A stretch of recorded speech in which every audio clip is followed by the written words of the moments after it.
Bonjour, bonjour les mobiletteux. Aujourd'hui, dépistage de panne sur cette vieille machine de qui me fait toujours bien chier depuis des dizaines d'années. C'est mon Némésis, hein. J'ai mis énormément de temps à trouver la panne ce coup-là. Je suis parti trop loin. J'ai oublié des basiques et puis je suis allé trop loin. Alors que j'avais des indicateurs qui me mettaient sur la voie.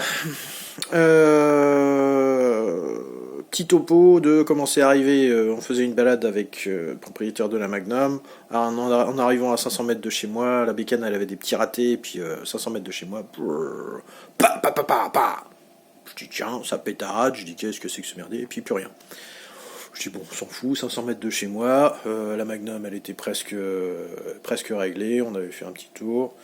Je passe mon temps de bricolage sur les mobylettes à peaufiner la Magnum. Ça c'est fait. Une fois ça fait, je retourne sur ma 8.8 et puis je réessaye à froid. Alors démarrage, ça marche à froid. Bon dimanche, je vais chercher le pain avec quoi. Je vais chercher le pain avec. Ça marche bien. Je roule à 40 peinards, la petite balade dominicale quoi. Et puis au moment de partir, petit coup d'accélération histoire de faire le kéké sur la place du village devant le troquet. Et je dis qu'est-ce que c'est que ça. Je réessaye de pousser 2-3 fois, que dalle. Je dis bon laisse tomber, mode pédalier. Et puis comme j'habite plus bas que le bourg, en descente, encore 500 mètres à marcher en poussant la motobilette. Et retour au bercail. De là, dépistage de panne basique. Je commence par l'essentiel parce que j'avais roulé 1500 km cet été à peu près. Et puis j'avais pas du tout mis les mains dedans.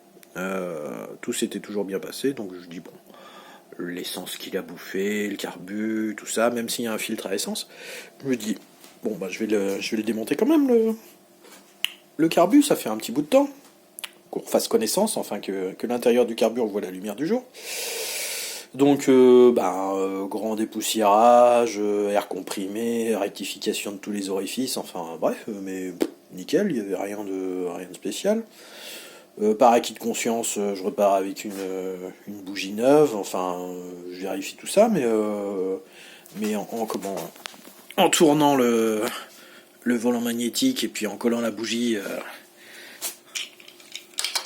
Alors ça a son importance, hein.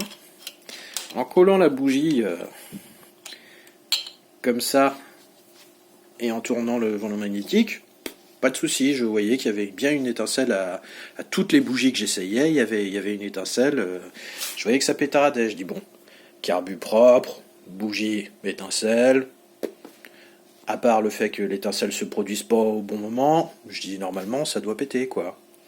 Je réessaye, poussette, que dalle de chez que dalle, pas une pétarade, rien. Je dis là ça commence à me saouler. J'enlève le puits de bougie, je mets un petit peu d'essence, comme je fais un petit bouchon d'essence dans le puits de la bougie. Je remets la bougie, je reclipse dessus, je réessaye, toujours rien. Je dis ouh là, qu'est-ce que c'est que ce merdier. Essence, c'est sûr il y en avait. Et étincelle, c'est sûr il y en avait. En tournant, en tout cas, il y avait de l'étincelle à cet endroit-là. Je dis bon, qu'est-ce que ça peut être que ce merdier. J'en venais à douter de la mécanique, même si on entend bien le tchouk du carbu qui aspire et puis la compression à remonter qui est bien présente. Donc par acquis de conscience, je déculasse parce que là, ça y est, j'en étais rendu là. Essence et allumage checké, voilà, il y a plus qu'à. J'avais contrôlé au préalable l'avance à l'allumage. Je l'ai checké 6 fois l'avance à l'allumage. C'est recta. Je suis entre 1,5 et 1,7 parce que ma pige n'est pas super précise, mais voilà, même si j'aurais été à 3 mm, le truc il aurait au moins pété quoi. Mais j'étais dans les cordes quoi.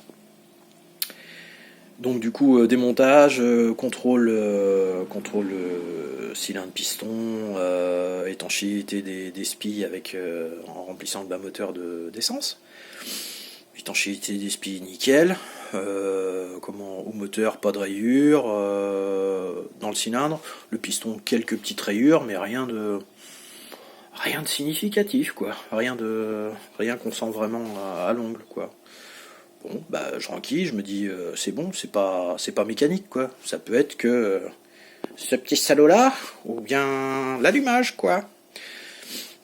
Recontrôle, toujours une étincelle à la bougie, toujours nickel. Je dis bon, je réessaye la poussette, et là, toujours rien, ça démarre pas. Je démonte la bougie, je m'aperçois quand même que la bougie elle est humide. Donc si elle est humide, c'est que l'essence il arrive bien là-haut. C'est qu'il y a un problème d'étincelle. Mais mon problème, c'est qu'en faisant ça, j'ai toujours une étincelle ici. Alors, je teste les bobines, je me dis peut-être que l'étincelle, elle est pas assez puissante, même si elle était bien... Ouais, j'ai un petit problème avec les couleurs, mais bon, bleu, blanc, et puis une étincelle, c'est une étincelle, quoi. Ça enflamme. Donc j'essaye, je contrôle les bobines au multimètre et non, on est dans les cordes, la résistance est dans les cordes. Donc je dis là, j'en viens à bout. J'avais même essayé l'essence, j'avais essayé d'enflammer l'essence pour vérifier si c'était bien de l'essence. Effectivement, c'est de l'essence, ça s'enflamme. Et puis en fouillant dans ma caisse à merdier, je tombe sur un vieil antiparasite de merde. Enfin, il n'inspire pas spécialement confiance, mais je me dis, de toute façon, qu'est-ce que je risque? J'ai checké tout le reste des fois et elle démarre toujours pas cette... Bref, je mets le truc, je pousse 1,50 m et ça démarre. Donc là, je suis un peu deg. Ça veut dire que mon câble d'allumage, qui m'a accompagné pendant 40 ans, il marche dans cette position. Et dans cette position-là, il marche pas. Alors ça, comme panne à la con, elle me l'avait mais vraiment jamais fait. Là, ça c'est épatant.